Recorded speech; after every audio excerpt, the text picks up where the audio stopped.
मेरा प्यार भरा नमस्कार। कैसे हैं आप सभी लोग? स्वागत है आप सभी लोगों का। उम्मीद करता हूं कि सब लोग अच्छे होंगे। और अगर आपने अभी तक हमारे चैनल को सब्सक्राइब नहीं किया है तो जल्दी से चैनल को सब्सक्राइब कर लें, वीडियो को लाइक कर दें और बेल आइकन प्रेस कर लें, जिससे कि आपको सभी नोटिफिकेशन मिल जाए, कोई भी नोटिफिकेशन आपसे मिस ना हो। तो दोस्तों, जैसे कि आपको पता है, प्रीवियस सेशन में मैं ऑलरेडी बोर्ड मास आपको एक्सप्लेन कर चुका हूं कि बोर्ड मास क्या होता है, जिसमें हम बोर्ड मास के तहत bracket of division, multiplication, addition, subtraction को सॉल्व करते हैं और आसानी से इन के साथ जुड़ करके हम सभी सवालों को हल करेंगे। तो आज का सेशन हमारा सिंप्लीफिकेशन पर होगा। बेसिक क्वेश्चंस के साथ साथ अच्छे क्वेश्चन जो एग्जामिनेशन में आए हैं उनको लिया जाएगा। तो विदाउट वेस्टिंग टाइम शुरू करते हैं और आज का पहला प्रश्न आपके स्क्रीन पर रखते हैं। क्वेश्चन है 2:1/2 plus 3:1/4 plus question mark plus 2:1/3 is equal to 13:5/12 है। तो आप इसका आंसर बताएं। देखिए, सिंप्लीफिकेशन के क्वेश्चन करना मुश्किल बात नहीं है, लेकिन उनको कम समय में कैसे सॉल्व करें ये बड़ा टास्क है। क्योंकि अगर मैं इस सवाल को बोलूं तो आप इस सवाल को ऐसे भी लिख सकते हैं, इस क्वेश्चन को आप इस तरह से भी लिख सकते हैं कि 2:1/2 प्लस 3:1/4 प्लस 2:1/3 माइनस का 13:5/12 is equal to question mark का वैल्यू हम यहाँ निकाल सकते हैं। तो अगर आप इसको ऐसे सॉल्व करेंगे तो हम बचपन से यही करते हैं कि 2 दूनी 4 और 1 5/2 प्लस 4 तिया 12 और 1 13/4 प्लस 3 दूनी 6 और 1 7/3 माइनस 13 में 12 की गुणा करेंगे तो 12 तिया 36 और 12 कम 12 3 15 प्लस 5 तो 161/12। तो 161/12। अगर आप अब इसका एलसीएम लेंगे 12 तो आपको मल्टीप्लीकेशन में जितनी बड़ी डिजिट होंगी उतना ही आपको समय ज्यादा लगेगा। तो हम इसको रिड्यूस कैसे करें टाइम को? अगर हम आपसे बात करें तो इस टाइम को रिड्यूस कैसे करें, तो इसका हम दूसरा तरीका आपको बताते हैं। जब आप इस क्वेश्चन को ऐसे करेंगे तो ऐसे करने में आपको टाइम ज्यादा लगता है और आपको टाइम ज्यादा लगेगा और गलती के चांसेस ज्यादा हो जाएंगे। क्यों? क्योंकि आप इसको जितनी बड़ी डिजिट लेंगे उतना ही आपको कैलकुलेशन प्रॉब्लमिस्टिक होगा। तो मैं थोड़ी सी एनालिसिस यहाँ पर आपको समझाना चाहूंगा कैसे इन भिन्नों वाले सवालों को आप हल करेंगे। 2:1/2, आप चाहे तो इसको 2:1/2 लिख लें, या आप इसको ऐसे भी तो लिख सकते हैं 2 + 1/2। कोई प्रॉब्लम थोड़ी है, दोनों का वैल्यू 5/2 ही है। आप चाहे 2 से ही 1/2 लिखें या 2 + 1/2 लिखें, दोनों का वैल्यू सेम रहेगा ना, हमेशा सेम रहेगा। तो मैं क्यों ना इस सवाल को इस तरह से सॉल्व करूं। तो मैंने क्या इसको ऐसे लिख सकता हूं 2 + 1/2 प्लस 3 + 1/4 प्लस 2 + 1/3 माइनस 13 प्लस 5/12। इसको हम ऐसे लिख सकते हैं, कोई प्रॉब्लम तो नहीं? आपने कहा नो प्रॉब्लम। तो अगर आप इसको ऐसे लिख सकते हैं तो मुझे एक बार बताओ, तो इस सवाल को क्यों ना मैं ऐसे करूं, जो जो सिंबल है। अब देखो, मैंने सभी वैल्यूज को एक साथ लिख लिया। 2 + 3 + 2 माइनस का 13, ये तो मैंने एक तरफ लिख लिया, प्लस 1/2 प्लस 1/4 प्लस 1/3 माइनस 5/12, इसको मैंने एक तरफ लिख लिया। यानी पूरी वैल्यूज को एक तरफ, पूर्ण वैल्यूज को, और फ्रैक्शनल पार्ट को एक तरफ। इसको आप डायरेक्ट भी कर सकते हैं, आप यहां से भी कर सकते हैं कि 2 यहां से लिया, 3 यहां से लिया, उसके बाद 5 2 यहां से लिया, 13 यहां से लिया, आप ऐसे भी कर सकते हैं। ये तो मैंने आपको डिटेल में पहला सवाल समझा रहा हूं, इसलिए ऐसा बता रहा हूं। तो क्या हुआ देखो, 2 और 3 5 और 2 7, 7 में से 13 गए तो माइनस का 6 बच गया। प्लस अब देखो, इनका एलसीएम लेना आसान है, छोटी छोटी सी वैल्यू है। तो आपने 12 इनका एलसीएम लिया। अब क्या करें, जब डिवाइड कर दिया आपने इसको तो क्या हुआ, आपने कहा इज इक्वल टू माइनस का क्वेश्चन मार्क भी लगा लीजिएगा। तो क्या हुआ, 2 छिक्का 12 6 प्लस 4 तिया 12 3 प्लस 3 चौके 12 माइनस का 5। तो क्या हुआ, मैं इधर लिख देता हूं। तो क्या हुआ, माइनस का 6 प्लस का 13, 6 और 4 10 13/12। ये तो वो 13/12। क्या मैं इसको फिर से लिख सकता हूँ 13/12 को बराबर माइनस का क्वेश्चन मार्क भी है। तो मैंने क्या देखा, इसको माइनस का 6 प्लस का 1 सही 1/12 लिख सकते हैं इसको। भाई 13 एकम 13, तो क्या हुआ, माइनस के 6 में से प्लस का गया तो माइनस का 5 प्लस का 1/12। अब इसको सॉल्व कर लो। जब माइनस का 5, 12 पंजे 60, 60 में से 1 गया तो 59, 59/12। आप इसको ऐसे कर सकते हैं। अब इसको आगे आप सॉल्व कर सकते हैं, या सिंपली आप इसको 12 से ही 1/5 करके इसको और भी कर सकते हैं। तो 12 चौक 48 और बचा कितना 11, 4 से ही 11/12। आप इसको ऐसे भी लिख सकते हैं। Is it clear? तो जब भी आप सवाल को हल करेंगे तो आप इसको आसानी से कर सकते हैं। एक बार मैं देख लूं इसको, 6 4 10 3 13 में से 5 -5 और रह गया, अब इसको भी कर लो तो ये 8 आ जाएगा, 8/12। तो 8/12 को इसको थोड़ा सा हटा देते हैं, 8/12 को करें तो 1/4, 2/3, तो माइनस का 6 प्लस का 2/3, तो 6 × 18, 18 में से 2 गए तो 16, माइनस का 16/3, ठीक है ना। 6 × 18, हाँ 16/3 कर दो, माइनस का क्वेश्चन मार्क से प्लस प्लस हो जाएगा, तो 16/3 इसका आंसर, या 3 × 5 = 15, 5 सही 2/3 इसका सही जवाब आ जाएगा। Is it clear? तो आप इस सवाल को इस तरह से सॉल्व कर सकते हैं। तो मैंने क्या बताया कि पूरी वैल्यूज को एक साथ रखना है, साथ में जो दूसरी वैल्यूज है उनको एक साथ रखना है। यानी टोटल वैल्यूज को कैसे करना है, जैसे मैं अभी आपको बता रहा था, फिर से एक बार बता देता हूं। देखो ये 2 है, 2:1, अब शॉर्ट में कैसे करेंगे, 3/4 प्लस का 2:1/3 माइनस का 13:5/12 इज इक्वल टू माइनस का क्वेश्चन मार्क। तो हम क्या करेंगे, 2 3 5 तो 7, 13 में से 7 गए तो माइनस का 6, तो ये बच गया, प्लस इसको एक साथ लिख लो, बस अब हो जाएगा। तो अब इतना बड़ा करने की जरूरत नहीं पड़ेगी आपको, अब आसानी से इसका सवाल का आंसर आप आसानी से कर सकेंगे। Is it clear? समझ में आ गया? तो माइनस का 6 प्लस का इसको कर दे तो 12, एलसीएम आया, 6 दूनी 12, 4 तिया 12, 3 चौके 12, माइनस का 5, तो माइनस का 6 प्लस का 6 और 10 और 3 13 में से 5 गए 8/12, 4 से इसको काट दिए, 4 दूनी 8, 4 तिया 12, तो माइनस का 6 प्लस का 2/3, तो 6 तिया 18, माइनस का 16/3 इज द राइट आंसर। ठीक है ना? हाँ, अभी इसलिए मैं दोबारा से बता रहा हूँ, अभी बता रहा हूँ, देखो कैसे हुआ। आप इसको सिंपल कर लो, मैंने बिल्कुल और सिंपल कर दिया, इसलिए नेक्स्ट टाइम भी बता रहा हूँ आपको। तो माइनस का 16/3 बराबर माइनस का क्वेश्चन मार्क से क्वेश्चन मार्क कट गया, तो या तो आप 16/3 लिख दें, या सिंपल इसको क्या करते हैं, तो 3 से डिवाइड कर दें, 3 × 5 = 15, बचा 1, 5 सही 1/3, आप इसको ऐसे भी लिख सकते हैं। Is clear? तो शॉर्ट में भी आप कर सकते हैं। एक और सवाल लेते हैं और आपसे डिस्कस करते हैं, वन मोर क्वेश्चन, और देखते हैं आपका जवाब हमें क्या मिलता है। ठीक है ना? तो मैंने क्या काम किया, याद रखें ना, पूरी वैल्यू एक साथ सिंबल के साथ और भिन्नात्मक भाग एक साथ, दैट्स इट। एक और सवाल, 1 सही 1/2 प्लस 11 सही 1/2 प्लस 111 सही 1/2 प्लस 1111 सही 1/2, फिर वही सही करेंगे हम सवाल को। इसका आंसर क्या होगा? देखो, अगर मैं सवाल को सॉल्व करूं, तो अगर मैं इसको करूं 11 2 एकम 2 3/2, 11 दूनी 22, 23/3, तो फिर मुझे बहुत टाइम लगेगा। तो मैंने क्या काम किया, इसके पूरे पार्ट तो एक तरफ जोड़ लिए, तो कितने थे, 1 + 11 + 111 + 1111, और जो फ्रैक्शनल पार्ट थे वो एक तरफ जोड़ लिए, 1/2 + 1/2 + 1/2 + 1/2। अब देखो ये कितना हुआ, 4 3 2, 1 2 3 4, इसको जोड़ दिया, प्लस आधा आधा एक, आधा आधा एक, एक और एक दो, दो ये हो गया, तो 1236 इसका आंसर चुटकियों में आपने निकाल दिया। क्लियर है? समझ में आ रही है कैसे कर रहा हूं क्वेश्चन को? तो जब भी भिन्न वाले सवाल आपको मिलेंगे तो आपकी कैलकुलेशन को रिड्यूस करने के लिए, जब तक आप सही बटे को सॉल्व साधारण भिन्न में बदलेंगे तब तक आपका आंसर आ जाएगा। ठीक है ना? तो समझ में आगे बात कैसे करना है? Very good. तो इस सवाल को इस तरह से आपको हल करना है and your question will be solve. आसान समझ में आया ये वाला सवाल? तो ये तो क्लियर हो गया, बहुत बढ़िया। तो एक और सवाल ले लेते हैं फिर आपके सामने। ये रहा क्वेश्चन है, 247 गुणा 247 गुणा 247 माइनस 137 गुणा 137 गुणा 137 अपन 247 गुणा 247 प्लस 247 गुणा 137 प्लस 137 गुणा 137 इक्वल टू व्हाट? इसका जवाब देखेंगे क्या मिलेगा आपकी तरफ से। आप चाहें तो इसके मैं ऑप्शन भी लिख दूं, अदरवाइज अपना आंसर स्वयं दे सकते हैं। ऑप्शन भी आप लिख सकते हैं, A B C D. Option A is 1, option B is 10, option C is 110 and option D is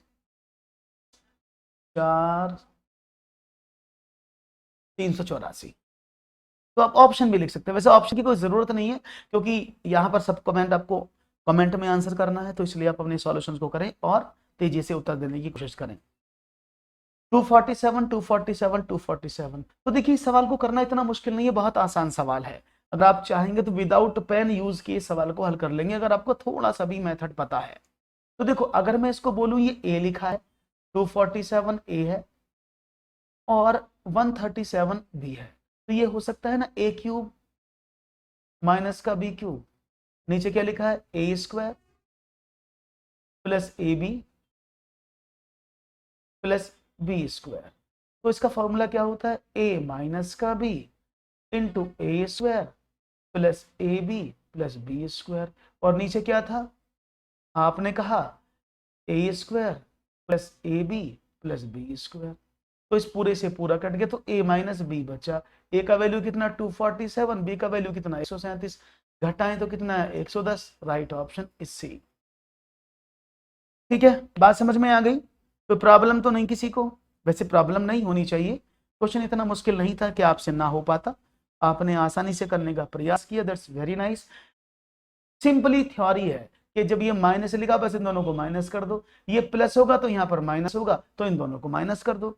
तो बीच वाली वैल्यूज पर सारी चीज डिपेंड होती हैं और आपके आंसर आसानी से आपको मिल जाते हैं। ये बात समझ में आ गई आपको? बहुत बढ़िया। तो एक और सवाल फिर लेते हैं आपके सामने। समझ में आ गया सवाल कैसे किया है? तो सिर्फ ए क्यूब माइनस बी क्यूब का आपका फॉर्मूला पता होना चाहिए था, सवाल आपके सामने चुटकियों में हो जाता। एक और चिंपी, एक और सवाल नहीं, चलिए ये बहुत अच्छा सवाल है, ये है घातांक का सवाल। और इसको मैं चाहूंगा कौन कौन करेगा मुझे इस सवाल को। 2 to the power 60, 3 to the power 48, 4 to the power 36 और 5 to the power 24 में सबसे बड़ी संख्या कौन सी है? ये a है, ये b है, ये c है और ये d है। इनमें से सबसे बड़ी संख्या बताओ कौन सी है? तो देखिए इस तरह के सवालों को हल करते समय आपको हमेशा याद रखना है कि जब भी आप इस तरह के सवाल करेंगे तो यहाँ पर अब तक हमने एक चीज जानी है कि जिनकी आधार बराबर हो, अगर बेस बराबर हो तो हम आसानी से बता सकते हैं कौन सी पावर बड़ी है। हम इनके सबके आधार बराबर कर लेते हैं, बेस बराबर कर लेते हैं। लेकिन यहाँ पर हम क्या देख पा रहे हैं, यहाँ पर तो बेस होंगे ही नहीं बराबर। क्यों?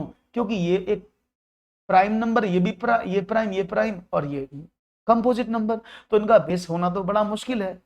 तो हम क्या करें आगे? अच्छा मैं एक चीज आपसे पूछता हूँ, उसका मुझे जवाब दीजिएगा। मैं बोलूँ 2 to the power 15, 2 to the power 5, 2 to the power 10 और 2 to the power 17, इन सब में सबसे बड़ी संख्या कौन सी है?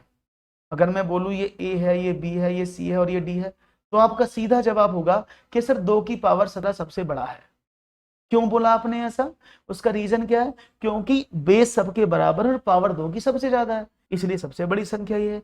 अच्छा अगर मैं आपसे एक सवाल और पूछूं कि 4 की पावर 8, 3 की पावर 8, 2 की पावर 8 और 6 की पावर 8, इनमें से सबसे बड़ा कौन सा है? तो आपका जवाब क्या होगा? आप कहेंगे सबसे बड़ा 6 टू दी पावर 8 है। क्यों? क्योंकि इन सबकी घात बराबर हैं, जिसकी घात बराबर है और जो सबसे बड़ा डिजिट होगा वो सबसे बड़ा हो जाएगा। तो यानी इन क्वेश्चंस को करने के लिए आपको दो चीज याद रखनी है, या तो उनके बेस बराबर हो या उनकी पावर बराबर हो। अब बेस तो बराबर नहीं हो सकते क्योंकि ये सब प्राइम नंबर्स हैं, एक ही कंपोजिट है, तो हम इनकी घात बराबर कर सकते हैं? आपने कहा बिल्कुल कर सकते हैं। तो पावर को बराबर कैसे करें उसको भी देख लेते हैं। अब देखो 60, 48, 36 और 24, इनका एलसीएम एचसीएफ निकालो। एचसीएफ मतलब एक कॉमन पावर जिसको हम निकाल सकते हैं। तो हमने कहा 12 इनका एचसीएफ है, क्योंकि 12 ऐसी नंबर है जो सबको काट देगा, तो हम सभी नंबर्स को 12 की पावर में डिनोट करेंगे। मैं इसको लिख सकता हूं 12 पंजे 60, 2 की पावर 5 की पावर 12, देखो 12 पंजे 60 हो गया ना। इसको लिख सकता हूं मैं 3 की पावर 4 की पावर 12 चौक 48, इसको लिख सकता हूं मैं 4 की पावर 3 की पावर 12, इसको लिख सकता हूं मैं 5 की पावर 2 की पावर 12। तो देखो सारी पावर 12 12 12 हो गई।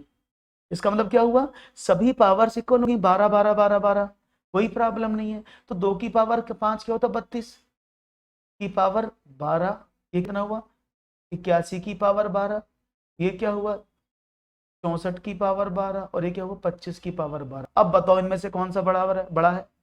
तो आपने देखा सबकी पावर इक्वल है, 12 12 12 12, तो सबसे बड़ी संख्या क्या 81, तो यानी ये संख्या सबसे बड़ी है। इसका मतलब ये वाली संख्या सबसे बड़ी है, इसका मतलब 3 की पावर 48 सबसे बड़ी संख्या है। क्लियर है? समझ में आया? बात समझ में आ रही है कि नहीं आ रही है? ये सब सिंप्लीफिकेशन में सवाल आने वाले एग्जामिनेशन के हैं।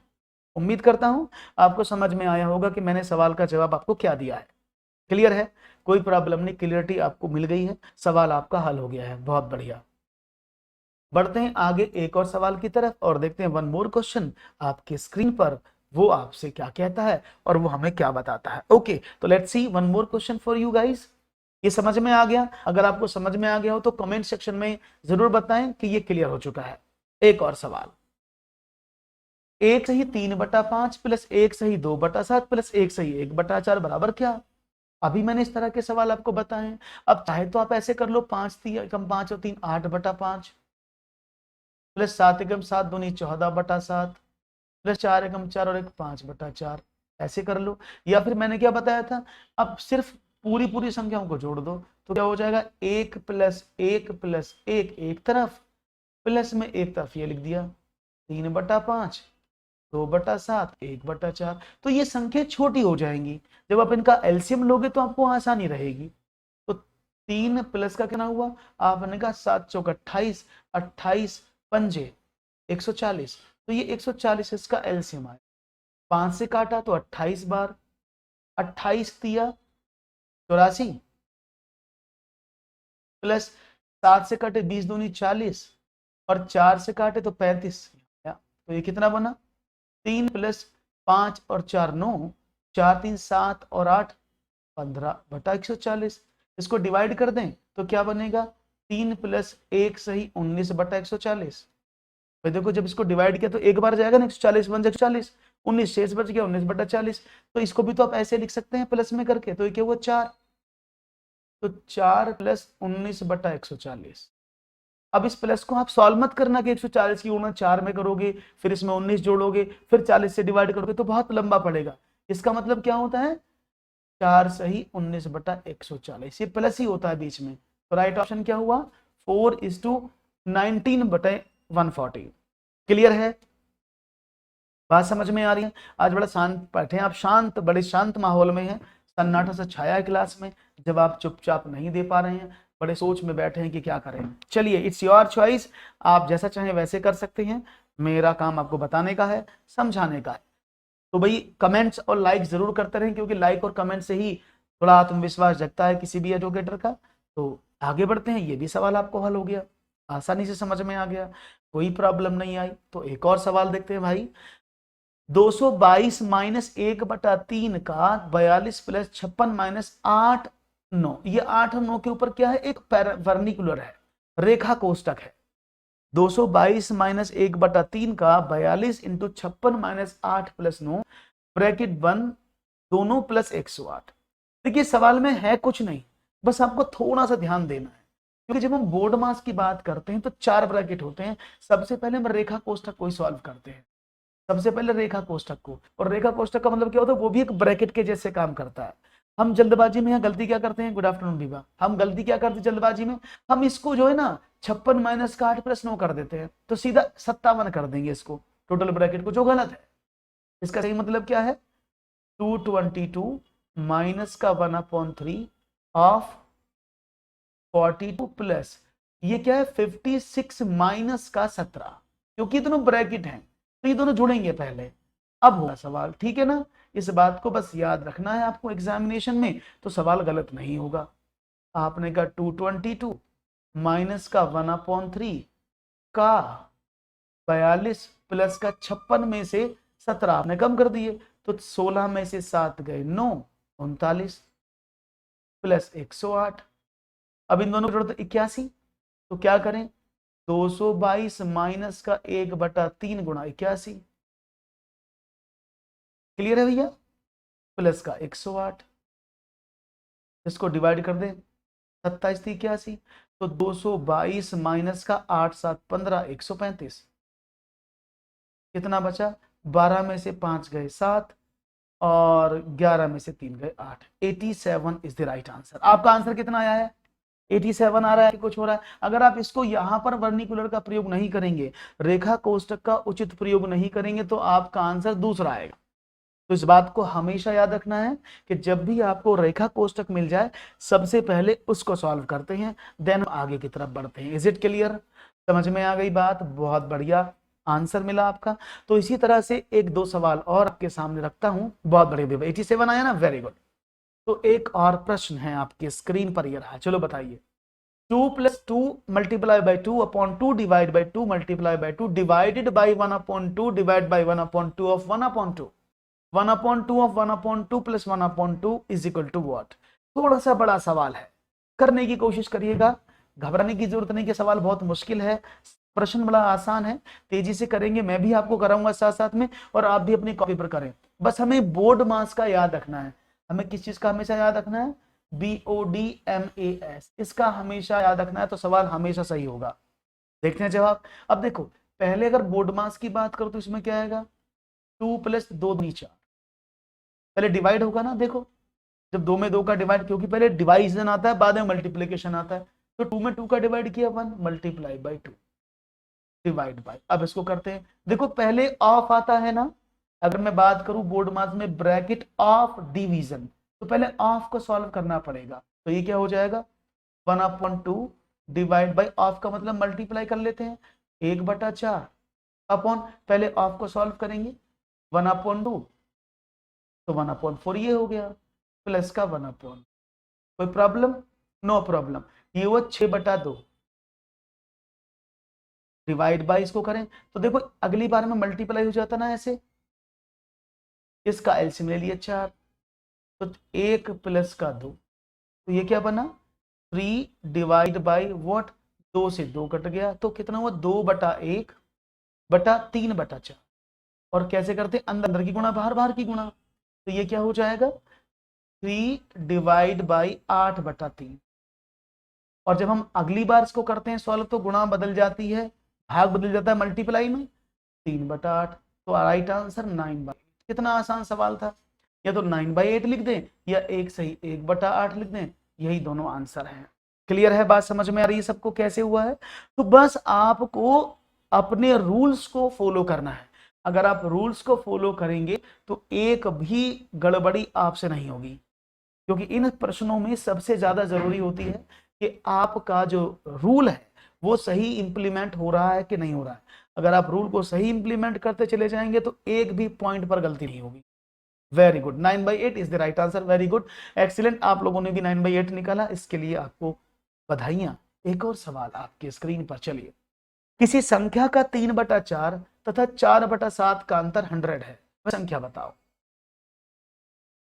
The difference of number, the difference of 3/4 and 4/7 of a number is 100, find out that number। तो ये भी बड़ा आसान है, उसने बोला 3/4 और 4/7 का अंतर 100 है, तो कोई प्रॉब्लम थोड़ी है, अगर आप संख्या को x मान लें तो मतलब क्या है, ये संख्या का 3/4 कितना होगा 3x/4, इस संख्या का 4/7 क्या होगा 4x/7, इन दोनों का डिफरेंस कितना 100, यही तो बोला उसने, तो उसने बोला है ये 100 के बराबर होगा, तो आप क्या करेंगे, आप 28 इसका आप एलसीएम लेंगे, तो क्या करेंगे, आपने कहा 4 × 7 = 28, 7 × 3 = 21x minus 7 × 4 = 28, 4 × 4 = 16x is equal to 100, तो 21 में से 16 गए तो 5x is equal to 100 multiply by 28, तो x इज इक्वल टू क्या हो जाएगा, आपने कहा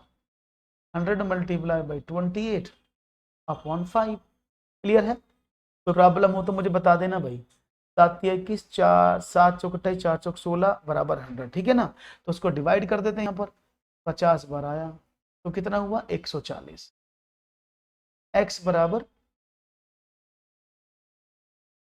वो संख्या क्या है 0 140, 1400 वो संख्या है, बराबर 3x, ठीक है, माइनस 4/7, ओके, तो 100 अंतर बताया उसका, तो दोनों का डिफरेंस 100 कर दिया मैंने, 28 इसका एलसीएम आया, 4 × 7 = 28, 7 × 3 = 21, 7 × 4 = 28, 4 × 4 = 16, ठीक है, 21 - 16 बराबर 5x बराबर 100 × 28, 28 14, ठीक है, बात समझ में आ गई, कोई प्रॉब्लम तो नहीं किसी को इस सवाल में जी, मैं घर ही चेक कर रहा था, इज इट क्लियर, तो भाई सवालों में कोई गड़बड़ नहीं है, बस आप जैसा उसने बोला है ना बस थोड़ा सा वैसे करते चले जाओ तो प्रश्न में गलती नहीं होगी, आसानी से आपको क्वेश्चन समझ में आएगा ही, पक्का पक्का आएगा। एक और सवाल फिर आपके स्क्रीन पर आएगा, ये रहा, ये सवाल बहुत बार एग्जामिनेशन में आते हैं, ये क्वेश्चन बहुत बार एग्जामिनेशन में पूछे जाते हैं, जिन प्रश्नों में आपको इस तरह की वैल्यूज दे दी जाती हैं और आपसे आंसर पूछा जाता है। तो यहां पर जो सवाल आपके सामने लिखा है वो है x + 1/x = √13, हो तो एक्स क्यूब प्लस 1/x³ का मान बताओ। तो अगर मैं इस क्वेश्चन की बात आपसे करता हूं तो जनरली उसने बोला x³ प्लस 1/x³। तो पहले मैं इसको बेसिक से बताऊंगा, फिर मैं आपको इसको शॉर्ट ट्रिक से भी बताऊंगा कि आप क्वेश्चन को देखते शॉर्ट ट्रिक से कैसे हल कर सकते हैं। ओके, तो अकॉर्डिंग टू कंडीशन मुझे इसका वैल्यू निकालना, तो मुझे क्यूब चाहिए, तो मैंने इसका क्यूब कर दिया, दोनों साइड का cube of both of the side. तो ये क्या बना, आपने कहा x³ plus 1/x³ plus 3 into x into 1/x, और ब्रैकेट में जो लिखा था वही हमने, बराबर 13√13, क्योंकि क्यूब हुआ है ना 13 का। तो मैंने क्या काम किया, √13 multiply by square root 13 multiply by square root 13। जब √13 की 13 में मल्टीप्लाई हुई तो ये रूट हट गया, तो 13√13 बच गया। ओके, इस x से ये x कट गया, तो x³ प्लस 1/x³ प्लस, अब इसका वैल्यू तो आपको पता है ना कितना था, √13,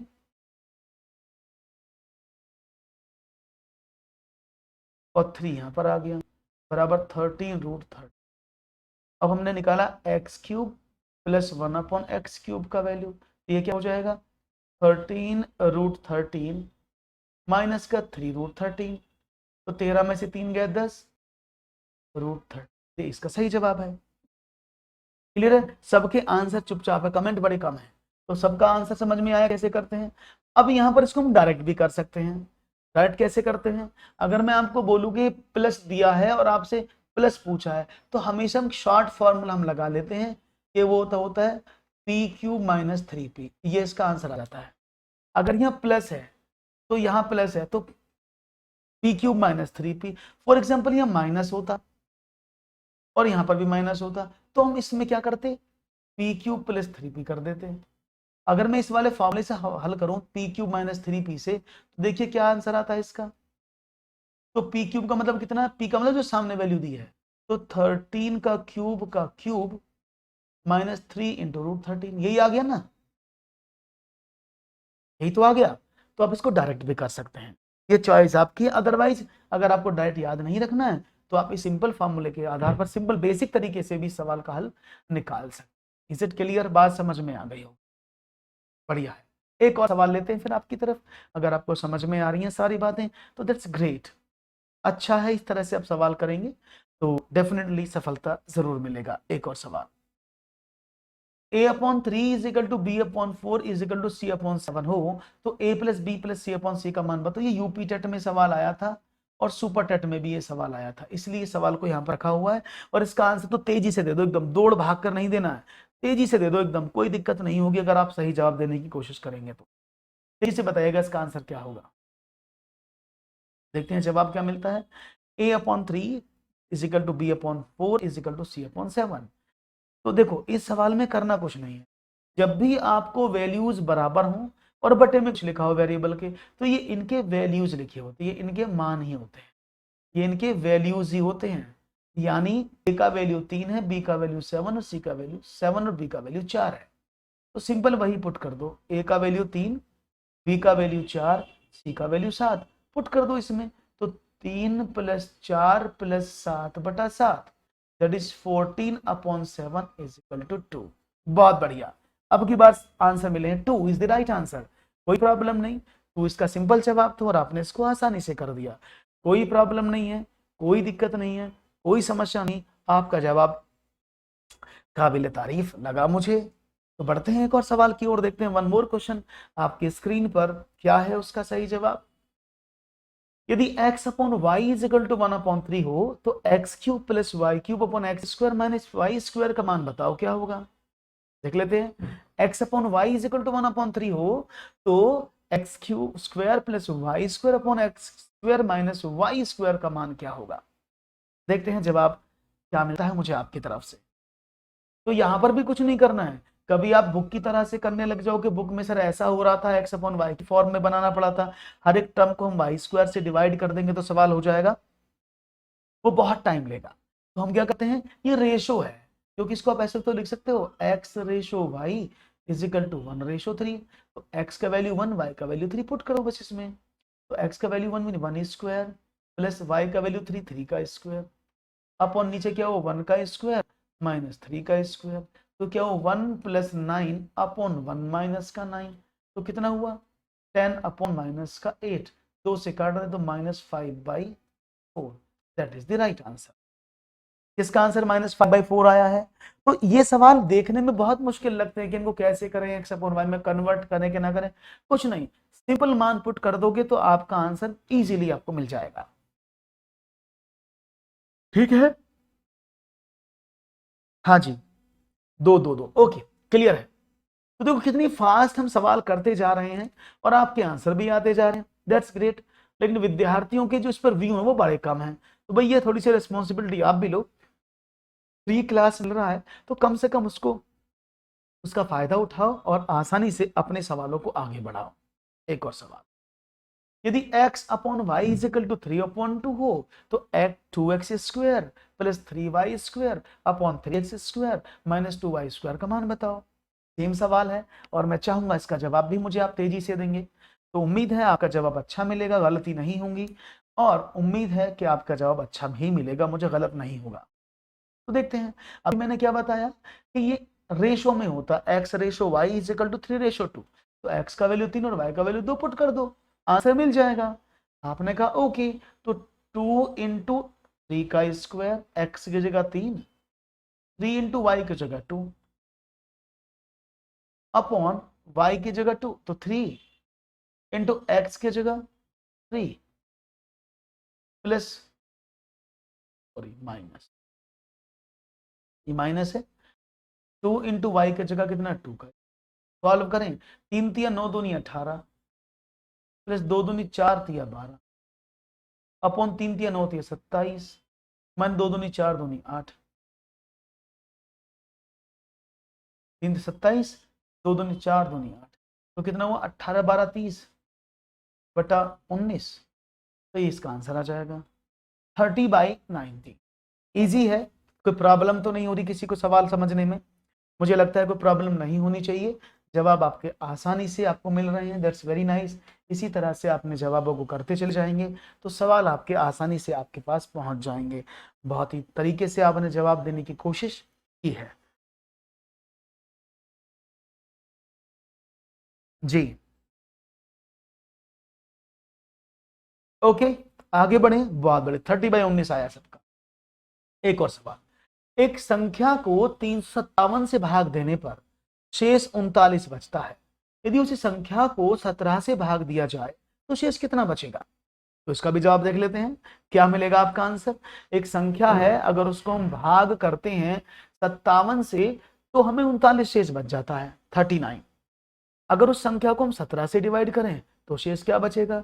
अब देखो सवाल का बड़ा सिंपल फंडा है, अगर आप किसी संख्या को 357 से भाग कर रहे हैं, बहुत बढ़िया विभा, अगर संख्या को हम 357 से डिवाइड कर रहे हैं तो 39 शेष बच रहा है, लेकिन अगर मैं 17 से डिवाइड करूं तो मैंने क्या चेक किया, 17 से भाग देने पर 357 पूरा पूरा कट जाता है, यानी 357 17 का एक मल्टीपल है, यानी जिन जिन संख्याओं को 357 डिवाइड करेगा उन संख्याओं को 17 भी डिवाइड करेगा।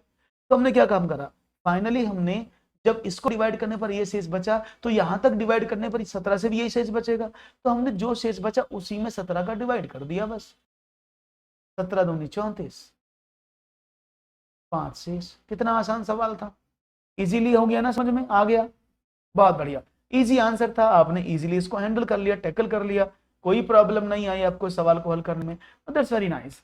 5 इसका सही जवाब है, एकदम क्लियर आंसर आपने दिया है, वेरी गुड। आगे बढ़े, एक और सवाल की बात करें फिर, क्लियर था, तो ऐसे सवालों को तो आप आसानी से कर जाएंगे, कोई दिक्कत नहीं होनी चाहिए इन सवालों में। तो एक और प्रश्न मैं आपके स्क्रीन पर रख देता हूं, ये रहा।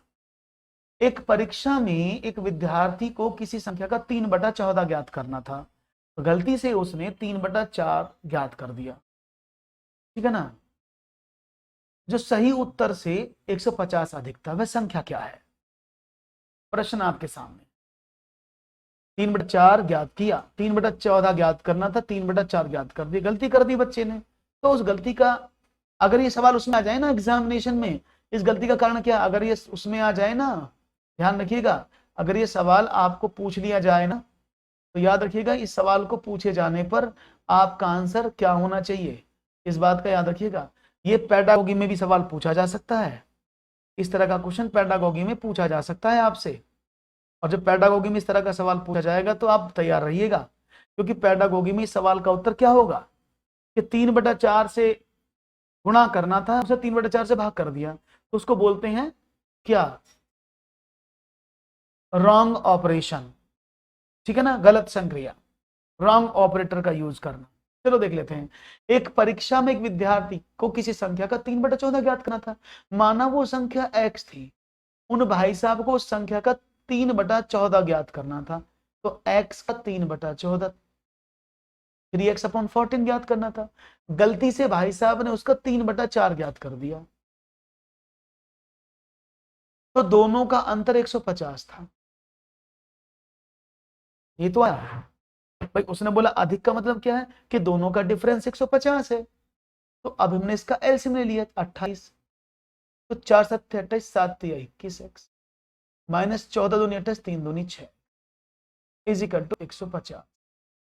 तो 21 में से 6 गए तो 15x/28 इज इक्वल टू 115।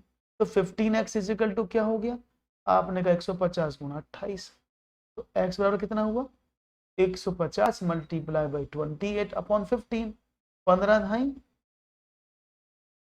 150, तो 280। वो संख्या क्या है 280 है। क्लियर है, तो वो संख्या क्या होगी, वो संख्या होगी 280। क्लियर बात समझ में आ गई, तो that number will be 280। Right option आएगा इसका 280। कोई प्रॉब्लम नहीं, कोई दिक्कत नहीं, कोई समस्या नहीं। और आगे बढ़ते हैं अपने सवालों को लेकर के और बात करते हैं आपसे नेक्स्ट क्वेश्चन की, और देखता हूं नेक्स्ट क्वेश्चन में क्या आपका एक और अच्छा जवाब मुझे मिलता है। लीजिएगा, यदि a एस्ट्रिक b, ये पैटर्न पर आधारित सवाल है, a asterisk b is equal to a square plus A B plus B square है, तो 2 एस्ट्रिक 3 का मान क्या होगा। बड़ा सिंपल सवाल है। आप लोगों से मैं चाहूंगा आप लोग जल्दी से अपने आंसर कमेंट सेक्शन में दें, जिससे कि हमें पता लग जाए कि हाँ भाई आपका सवाल सही है और आपको चीजें समझ में आ रही हैं क्लियरली। तो देखो इस सवाल का मीनिंग क्या है कि a asterisk b is equal to ए square plus A B plus B square है। तो मतलब इसका मतलब क्या है कि जब a और b के बीच में ये ऑपरेटर एस्ट्रिक का हम यूज करते हैं रिलेशन का, तो इसको एक्सपेंड करता है।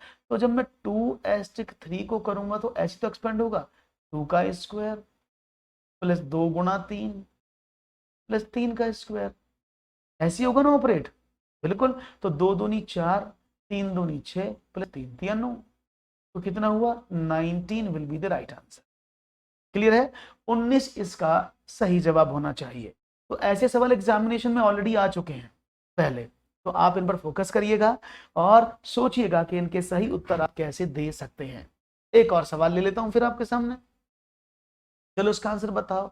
यदि a asterisk b is equal to 2:a plus b है, तो 5 एस्ट्रिक 2 का वैल्यू क्या होगा ये आपको बताना है।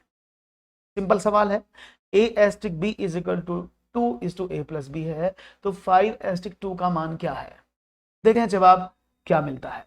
तो सेम सवाल है, बस इसमें जो ऑपरेशन जो हो रहा है, जो इसकी एक्सपेंशन फॉर्म है वो इस फॉर्मेट में है। तो आप 5 एस्ट्रिक 2 को ऐसे पुट कर दो। उसने बोला 2 ऐसे रखा और बीच में इन दोनों को जोड़ के लिखना था, तो क्या हुआ आपने कहा 2 मल्टीप्लाई बाई 7, 5 और 2 7, तो 7 दूनी 14, 14 will be the right answer. क्या बात है, खूबसूरत, बहुत बढ़िया, अच्छा जवाब दे रहे हैं आप। 14 is the right answer, no problem, no issue, आपका जवाब एकदम सही है। चलो तो बढ़ते हैं एक और सवाल की ओर और देखते हैं एक और सवाल आपकी स्क्रीन पर क्या कहता है। अवरोही क्रम में लिखो। अब देखो ये दो तरह के क्रम होते हैं, एक आरोही एक अवरोही। अवरोही क्रम को कहा जाता है डिसेंडिंग ऑर्डर,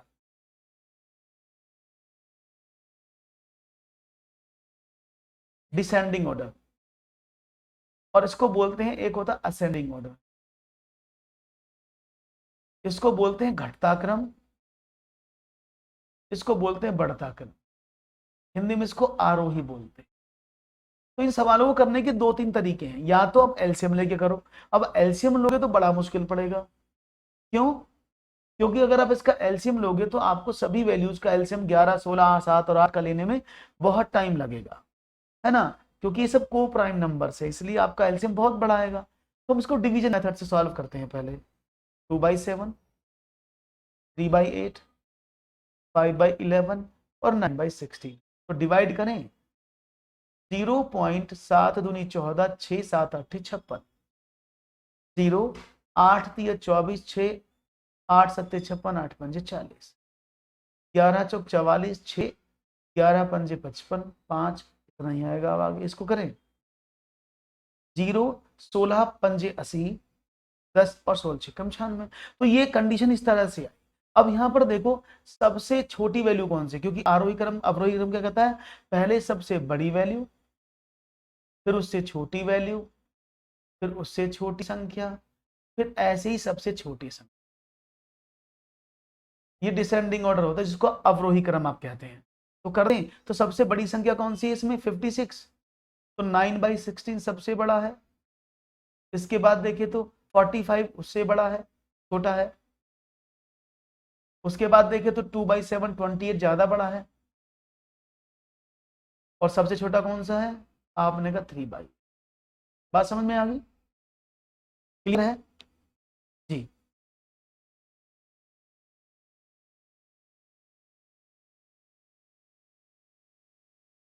2/7 माफ करिएगा, क्लियर है, बात समझ में आ गई। तो आप इसको इस तरह से सॉल्व कर सकते हैं। अदरवाइज देखो इनमें अंतर भी देख लेते हैं। इसमें 2 का डिफरेंस है, इसमें 5 का डिफरेंस है, इसमें 5, इसमें 6 का डिफरेंस है, इसमें 7 का डिफरेंस है। तो ये डिफरेंस के आधार पर हम तब कर सकते हैं जब इनके डिफरेंस इक्वल हो, डिफरेंस बराबर हो। या डिफरेंस बराबर नहीं था, इसलिए हमने इसको सबसे आसान तरीका क्या है, अब डिवीजन मेथड को अप्लाई करें और जो भी आंसर आए उसको जल्दी से सॉल्व करें। ओके, तो बात समझ में आ गई, क्लियर है, आसानी से समझ में आ गया होगा। कोई समस्या तो नहीं किसी को भी, मेरे साथियों को किसी को समस्या हो तो प्लीज लेट मी नो। समस्या नहीं होनी चाहिए वैसे मेरे हिसाब से। एक और सवाल ले लेते हैं। एक किसान के पास कुछ मुर्गियां तथा कुछ बकरियां हैं। यदि इन सब के कुल सर 240 तथा 640 पैर हों तो मुर्गियों की संख्या कितनी है। एक किसान के पास कुछ मुर्गियां तथा कुछ बकरियां हैं।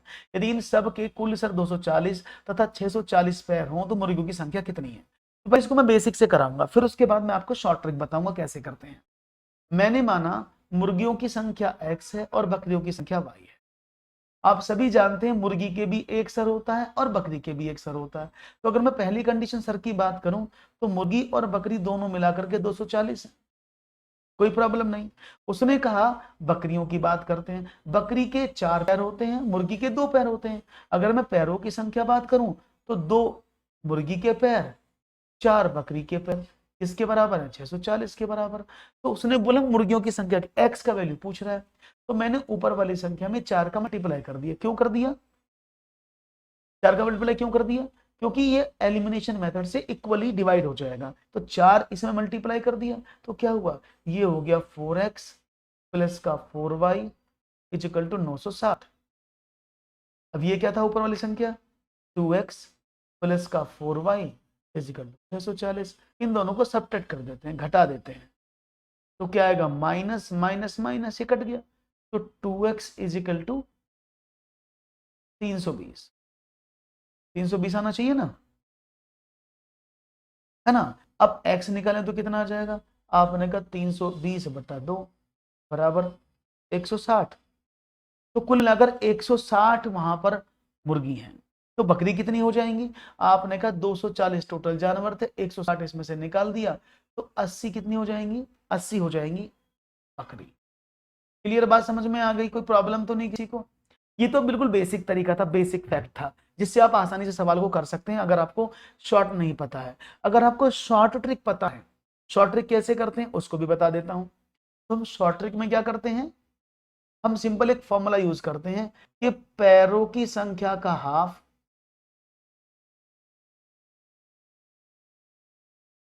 माइनस सिरों की संख्या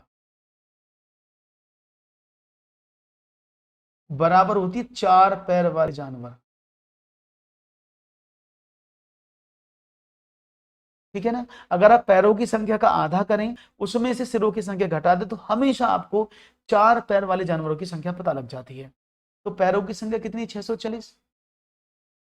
का आधा, फिर कितने 240, तो कितना हुआ 320 माइनस का 240, 80, 80 बकरी है, ये बताया था ना मैंने अभी, 80 बकरी थी, तो मुर्गी कितनी हो जाएंगी, 240 में से आपने 80 घटा दिया तो 160 मुर्गी हो गई। तो प्रॉब्लम, बात समझ में आ रही है मैं क्या बोल रहा हूँ सभी लोगों को? जी, कोई प्रॉब्लम तो नहीं, किसी साथी को प्रॉब्लम नहीं होनी चाहिए। क्लियर है, बात समझ में आ गई सारी सवालों की? तो बहुत अच्छी बात है, आपको इस तरह से सवाल समझ में आ रहे हैं तो बहुत अच्छी बात है। इसी तरह से बने रहिएगा मेरे साथ, जिससे कि मैं आपको नए सवाल देता रहूं, और अपने साथियों को भी बोलें कि चैनल को सब्सक्राइब करें, वीडियो को लाइक करें और साथियों को बढ़ाएं, जिससे कि आपको मैं और खूबसूरत प्रश्न लेकर के आपको समझाऊं। भी इसका पार्ट 3 भी मैं कराऊंगा, ठीक है ना, पार्ट 3 भी इसके बाद होगा। तो भी बहुत बहुत धन्यवाद आप सबका जुड़ने का, आप जुड़े उसके लिए बहुत धन्यवाद। तो अब मुलाकात करेंगे नेक्स्ट सेशन में, दीजिएगा इजाजत। Thank you very much for joining the session and have a nice day. खुश रहिए, मुस्कुराते रहिए।